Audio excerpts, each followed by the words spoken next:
na si Kalingap Dan may nag-chat sa kanya na isang antay at kinukuha siya. Kumbaga, hindi naman siya binabrainwash pero actually nag-offer sa kanya. Kumbaga parang talikuran din ng Kalingap at isiwalat lahat kung may alam man siya, lahat ng nangyayari sa loob, ganyan. Hello mga sangkay mga kalingap! Welcome back to my channel. Kumusta? Kumusta kayong lahat? So for today's video, gagawa ko ng reaction patungkol dito sa sagot ni Hana. No? Patungkol doon sa naging issue. Kasi gumawa sila ng content no, na sinasabi nila na sila ay may sama ng loob sa kay Kalingap Rob. And ngayon, sinasabi na karamihan na sila ay anti-Kalingap na. Lilipat sa anti-Kalingap. And sinabi mismo dito ni Hana, no, na merong nag-offer kay Dan na lumipat doon sa anti-Kalingap. Pero bago ang lahat, no, bago nating pag-usapan ang lahat ng yan, shoutout muna kay Kuya Val, kay Ate na kay Kalingap Rob, kay Tita Mina Harmilio, ang tita kong Vayots, kay Manay Tere ng San Diego, California, at sa inyong lahat na patuloy na sumusuporta at nagmamahal kay Sangkay, mega love shoutout. So dako tayo dito sa ating pag-uusapan. Siguro napanood ninyo yung sagot dito ni Hana, no? Napanood din niya yung reaction ko patungkol doon sa pag-alma ko doon sa kanilang content na Q&A, no? And may mga isiniwalat sila doon. And ngayon, na naging maingay, no? Sinabi nila ito'y isang patibong lamang. Alam naman natin, no, na noon pa man, laging ginagawa ni Dan sa tuwing siya ay nababatikos ng mga tao, ng mga viewers, pagkakatapos sasagot at sasabihin ito'y prank lamang, no? So, ito nga ba'y prank lamang? Itong ginawa nilang ito? Hindi kasi maganda sa paningin ng tao, sa paningin ng mga viewers kung laging prank ang sasabihin. Kung may katotohanan na kayo'y may sama ng loob sa Kalingap, sa kay Kalingap Rob, sabihin ninyo. Huwag yung sasabing prank, di ba? So sabi, in fairness naman dito, no, sa sagot ni Hana, naging mahinahon naman siya. No? Naging maayos naman ang kanyang sagot dito. Pero ito lang yung hindi natin kasi gusto. Yung pagkakatapos, no, na mabatikos sila, sasabihin na ito'y prank. Kung ito'y prank lamang, malinaw na malinaw, no, na sila'y naghahakot lamang ng views, gusto lamang ng views, na gusto lamang mag-ingay. Walang ibang ano doon eh. Walang ibang ibig sabihin doon. Kundi gusto nila mag-ingay. Gusto nila na magpapansin sa mga viewers na para magkaroon ng views. Isa-isahin natin yung mga sinabi dito ni Hana. Sabi ni Hana, sa nagiging issue daw ngayon, na magiging anti-Kalingap na daw sila. Si Kalingap Rob daw at saka si Dan ay nagtatawanan lang daw sa mga nangyayari. Magka-chat daw sila.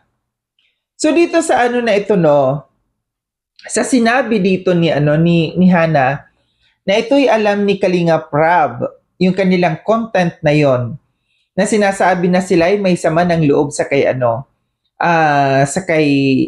sa kay Rob, no. Kung alam ito ni Kalingap Rob, ito ba'y tama? Sa tingin nyo, tama itong ginagawa nilang ito? Kasi kasiraan din ito kay Kalingap Rob, no? Ikakasira din ito ni Kalingap Rob sa mga viewers na hindi nakakaintindi, na hindi ganun kalawak ang pangunawa, no?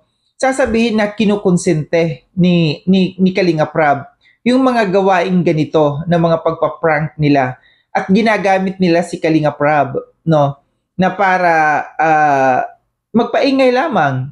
Gamitin sa maayos na pamamaraan si Kalingap Rob para hindi rin madawit dito si Kalingap Rob, no. Ngayon yung sinasabi nila dito na nagtatawanan lamang sina Kalingap Rob at saka si Dan, hindi kasi magigets ng iba, no. Hindi magigets ito ng ibang mga viewers kung ito ay may katotohanan. Kung talagang alam ito ni Kalingap Rob. Ang tanong, bakit hanggang ngayon, kung ito'y prank lamang, bakit hanggang ngayon niloloko nyo yung mga viewers? Hindi na ba kayo nagsawa sa panloloko sa mga viewers? Niloko nyo na noon. no, yung mga viewers, patungkol dun sa Danjoy dati, hanggang ngayon pa ba, hindi nyo pa rin ba matalikuran yung mga panlolokong ganitong klase, no? Kasi kung ganito, mas lalo lamang, mas lalo nyo lamang inaano yung galit ng mga viewers sa inyo. Kung gusto niyo ng maayos ang tingin sa inyo ng mga viewers, no? Yung galit noon, yung mga galit noon sa inyo. Na hanggang ngayon, syempre madadagdagan ang galit kasi para bagang niloloko nyo pa rin sila hanggang sa ngayon. Yung mga content na ganyan, sasabihin na panloloko pa rin sa kapwa, sa mga viewers. Yung sasabihin na galit, merong sama ng loob. Ang dami yung mga sinabi doon sa content ninyo. Ayusin natin, no? Huwag natin gamitin sa Kalinga Prab. Ayusin natin yung mga content natin na hindi panloloko sa mga viewers. Kasi panloloko yung sasabing prank lang ito. Kahit kami ng mga reactors no? Although maintindihan namin ng mga reactors, paano yung iba na hindi makakaintindi dito? Kayo rin ang masisira. Mas lalo lamang kayong masisira dito sa mga tao. Kasi nakita nyo, ang daming mga nag-react na hindi maganda patungkol sa inyo. Lalong-lalo na yung mga galit sa inyo dati, no? Yung mga galit, mas nag-react sila dito. Hindi nyo mapapahupa ang galit ng mga viewers sa inyo kung ganitong mga content pa rin, yung maayos na content ang gawin. Hindi daw sila gagawa ng ganyang issue na ikakasira ng Matubang family. O bakit nyo ginawa yung ganong issue kung hindi kayo gagawa ng ganyang issue na ikasisira ng Matubang family? No? Kasi, ang dito kasi, si Kalinga Prab masisira dito. Kung pinoprotektahan ninyo yung Matubang family, kung pinoprotektahan ninyo yung Kalingap, hindi nyo gagawin yung ganito. And dito ipangangalandakan nyo pa na alam ito ni Kalinga Prab. Anong sasabihin ng mga tao? Konsentidor si Kalinga Prab sa ginagawa ninyo? Kasi may epekto ito doon sa kay Kalinga Prab, dito sa pagsisiwalat mo na alam ito ni Kalinga Prab. Di ba? Ayaw daw pa daw nila na stress sina Kuya Val at saka Kalinga Prab kasi may mga issue sa Kalingap. Oo nga ito nga yung problema Alam nyo mayroon ng problema, mayroon ng mga issues na nangyayari dito sa Kalingap. Dinagdagan nyo pa. Dinagdagan nyo pa yung stress ng mga, alam ko na kung alam ito ni Kalinga Prab ni Kuya Val na sinasabi mo na alam ni, malamang baka hindi alam ni Kuya Val, sinasabi na alam ito ni Kalinga Prab, paano yung mga viewers? Kung ayaw nyo na madagdagan ng stress, di ba? So, ibig sabihin na gusto nyo magpa-stress ng mga tao? Naiintindihan ko rin naman. Naiintindihan ko yung mga ganito kasi content creator kayo.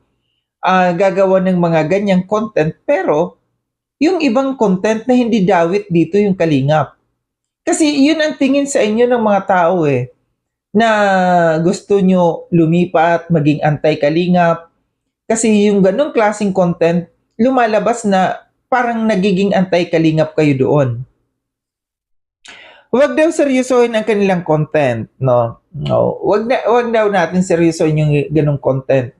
Pero uulitin ko, hindi natin maiiwasan sa ibang mga tao, no, na mag-isip ng ganon. Na seryosohin yung content ninyo, yung mga nakapanood doon sa content niyo. May part 1, part 2 pa kayo Diba? Ito ba yung sasabihin ninyong huwag seryosohin? Okay lang sana kung isang beses lang, nag-part 2 pa kayo. Diba?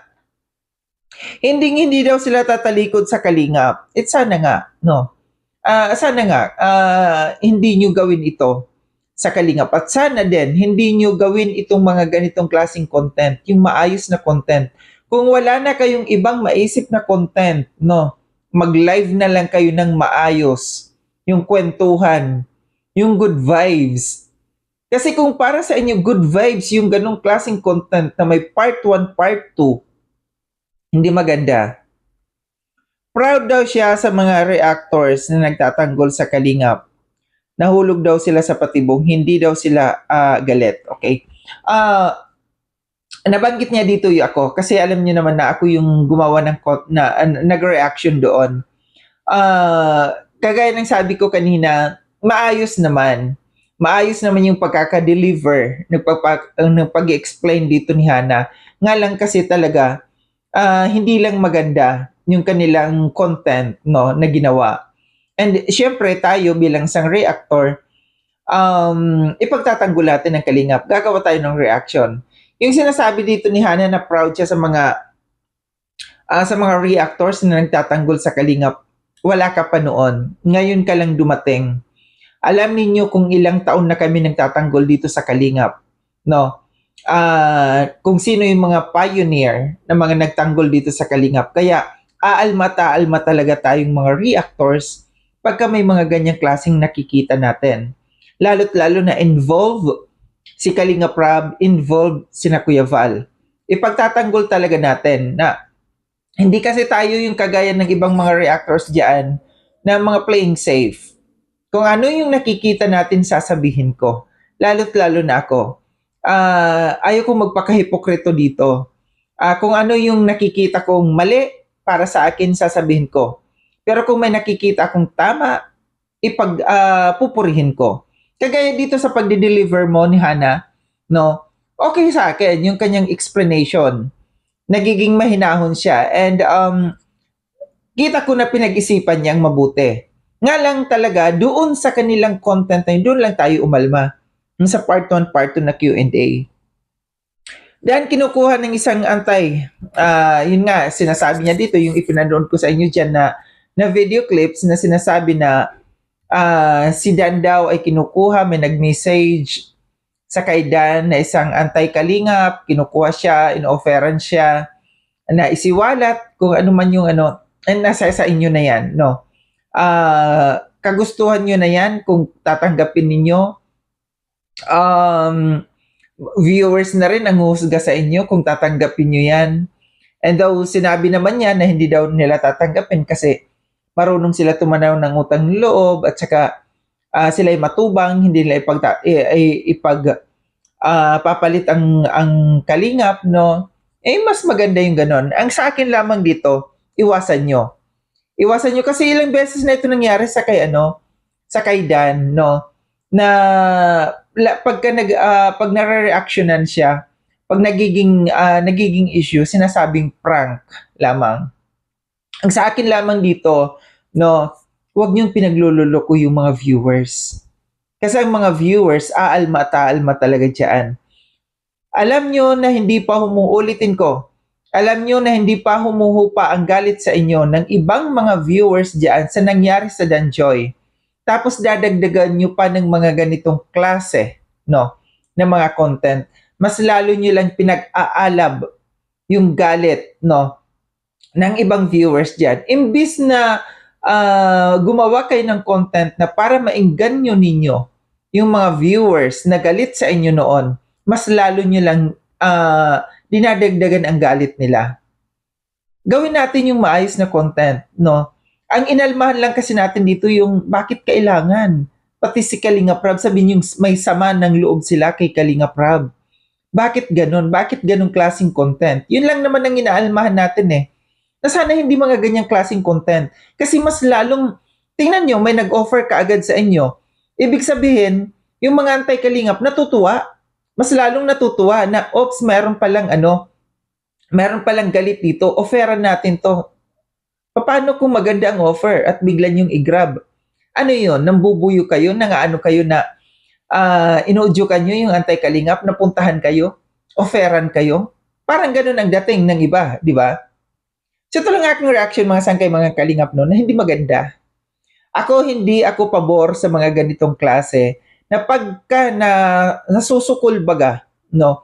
Na pag nasusukol ng mga viewers, ng mga reactors, biglang sasabing prank lamang yung kanilang ginagawa. Muli maraming salamat mga sangkay no sa panonood. Sa mga hindi pa nakapag-subscribe kay Sangkay Long, subscribe nyo na po ako. Click yung notification bell para updated kayo sa lahat ng mga videos na aking gagawin. Like and share itong video na ito mga sangkay. Kita-kits tayo ulit sa susunod na video na aking gagawin. Ingat kayo sa ang dako ng mundumang kinaroon. Paalam naman. Saan kayo mga kalingap? Paalam.